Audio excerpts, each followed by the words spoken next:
Hello, ഇന്ന് ഞങ്ങളെല്ലാവരും കൂടെ ഒരു മേളയ്ക്ക് പോവുകയാണേ. ഇവിടെ എല്ലാ വർഷവും വരുന്നതാണ് ഈ സമയമാകുമ്പോഴത്തേക്ക് ഈ മേള. ചേച്ചിമാരും ഞങ്ങളെല്ലാവരും കൂടെ ഒരുമിച്ച് പോവുകയാണ്. എല്ലാവരും സെറ്ററൊക്കെ ഇട്ടിട്ട് തണുപ്പായതുകൊണ്ട് നല്ല രസമാണ് ഈ മേള കാണാനൊക്കെ. അതായത് നല്ല നമുക്ക് ആവശ്യത്തിനുള്ള ഏറ്റവും കൂടുതൽ ഫുഡാണ് മേളയ്ക്കുള്ളത്. പിന്നെ നമുക്ക് കുട്ടികൾക്ക് ആവശ്യമുള്ള ക്ലിപ്പുകൾ, മാലകൾ, സ്ലൈഡുകൾ, പൊട്ട്, അങ്ങനെ എല്ലാം ഉണ്ട്. എല്ലാം നമ്മൾ കുറച്ച് നോക്കുവാണ്. പിന്നെ ഇത് നല്ല വെള്ളി മോതിരമാണ് കേട്ടോ. കല്ലൊക്കെ വെച്ച് ഗോൾഡും കൊണ്ടുവന്ന് ഇവിടെ വിൽക്കാറുണ്ട്. എല്ലാ സാധനവും ഉണ്ട്. കമ്പിളി, പുതപ്പ്, പിന്നെ നമ്മുടെ അല്ലാതെ ബെഡ്ഷീറ്റുകൾ, കാർപ്പറ്റുകൾ, അതൊക്കെ നോക്കുവാണ് ചേച്ചിമാർക്ക്. കാരണം വളരെ ഇഷ്ടംപോലെ പൂക്കൾ കൊണ്ടാണ് ഇവിടെ അലങ്കരിച്ചിരിക്കുന്നത്.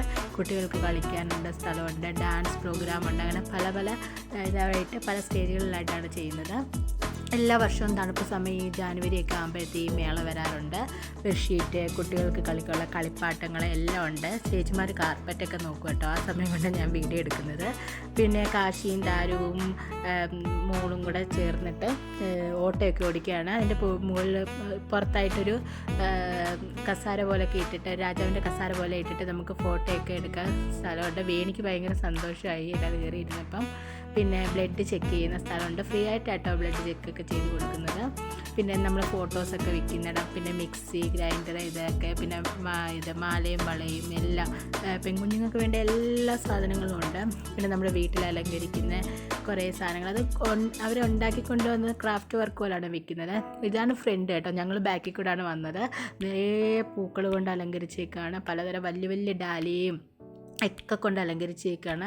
എല്ലാവർക്കും വളരെ ഹാപ്പിയായി. ചേച്ചിമാർ ഞങ്ങളിവിടെ നിന്ന് ഫോട്ടോ എടുക്കാൻ വേണ്ടിയിട്ട് ഓടി വരുമായിരുന്നു കേട്ടോ. എല്ലാവരും ഭയങ്കര ഹാപ്പിയായിരുന്നു. പിന്നെ എല്ലാവരും ഭയങ്കരമായിട്ട് സന്തോഷിച്ചു. കാശിയെ നിർത്തി ഫോട്ടോ എടുത്തത്. മുഖം വീർത്തിരിക്കുക. ആദ്യമേ കളിക്കുന്ന സ്ഥലത്ത് പോകാൻ വേണ്ടിയിട്ടാണ്. ഭയങ്കര ബഹളമായിരുന്നു. പിന്നെ ഞാൻ കുറച്ച് നേരം നിൽക്കുന്നൊക്കെ പറഞ്ഞ് അഡ്ജസ്റ്റ് ചെയ്ത് നമ്മൾ കയറി വരുമ്പോൾ തന്നെ ഇവിടെ ഒരു ഗണപതി വെച്ചിട്ടുണ്ട്. കയറി വരുന്ന ഭാഗത്ത് തന്നെ. പിന്നെ കുറേ പൂക്കളുണ്ട്. പൂക്കളുടെ പേരൊന്നും എനിക്കറിയില്ല. പൂക്കളുകൊണ്ട് വളരെ മനോഹരമായിട്ടാണ് ഒരുക്കിയിരിക്കുന്നത്. നമുക്ക് ഫോട്ടോ എടുക്കാനായിട്ട് പ്രത്യേകം സ്ഥലങ്ങളൊക്കെ ഉണ്ട്. ചേച്ചിമാരൊക്കെ നിന്ന് ഫോട്ടോ എടുക്കുമായിരുന്നു. പ്രത്യേക സ്ഥലങ്ങളൊക്കെ നിർത്തിയിട്ടാണ് ഫോട്ടോ എടുക്കുന്നത്. പിന്നെ കണ്ട ഒരു ഭാഗത്ത് ഇത് പ്രത്യേകമായിട്ട് പൂക്കളൊക്കെ വെച്ച് ഒരു പഴയ ഗ്രാമം പോലെ. ഇവിടെ പശുക്കുട്ടിയും പശുവും ഒക്കെ ഉണ്ടായിരുന്നു. ഞങ്ങൾ പശുവിൻ്റെ അടുത്തേക്ക് പോയില്ല. പശുക്കുട്ടിയെ തൊടാൻ പോയി. പക്ഷേ ഭയങ്കര ശക്തിയായിട്ട് വന്ന് നമ്മൾ ഇടിക്കുകയായിരുന്നു. ഒരു രക്ഷയില്ലായിരുന്നു. എന്നാലും അവിടെ ഇവിടെയൊക്കെ പോയി തോക്കും. ചേച്ചിയൊക്കെ ഇടിക്കാൻ പോവുകയാണ്. അങ്ങനെ അവൻ ലാസ്റ്റ് കാശി കളിക്കുന്ന സ്ഥലത്തെത്തി. എന്തോ സ്വർഗം കിട്ടിയ പോലെ ആയിരുന്നു. അവിടെ കയറി നിന്ന് 4 ചവിട്ടും തുള്ളും ഒക്കെ കഴിഞ്ഞ് ഇങ്ങനെ നിരങ്ങി താഴെ വന്നപ്പോഴത്തേക്ക് ആൾ ഭയങ്കര ആക്റ്റീവായി. ഇതുവരെ മൂഡ് ഓഫ് എഴുതിയിരിക്കുമായിരുന്നു. ഒരു ഫോട്ടോ എടുക്കാൻ പോലും വിളിച്ചിട്ട് വന്നില്ല. അത് കഴിഞ്ഞ് ഒരുപാട് കടകളുണ്ടായിരുന്നു. നമ്മൾ കുറേശ്ശെ വീഡിയോയിൽ എടുത്തിട്ടുള്ളൂ. ഇതേപോലെ നല്ല ഉള്ളിലേക്ക് ടാർപ്പിട്ട് ഒരു സ്വിമ്മിംഗ് പൂളും മോഡൽ, അതായത് ഇങ്ങനെ വെള്ളം ഒഴുകി വരുന്ന വളരെ മനോഹരമായിട്ടാണ് അവർ ചെയ്തേക്കുന്നത്.